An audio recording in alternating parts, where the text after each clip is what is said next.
অত আদর যত্ন করছো তো, এখন ইনজেকশন ফুটাই দিয়ে চলে যাবে। হ্যাঁ আদরটা তো খাবে, কোনো অসুবিধা নেই। ওই হেভি চালাক, ওর হেয়ার ট্রিম করা হচ্ছিল। আমি কি কলার করে নেব? না না, ও আদর খাবে এখনো, তোমাকে এখন ইয়েই করবে না। বলি এই না, না না, ও দাঁড়ো আগে একটু আদর করতে হবে।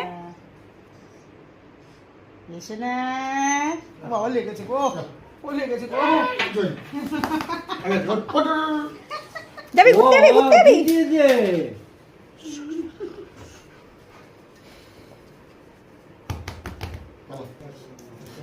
হ্যাঁ, ও একজনের দিয়ে আদর খেয়ে হয়নি, আর একজন বাবাই পারে না, বাবাই পারে না।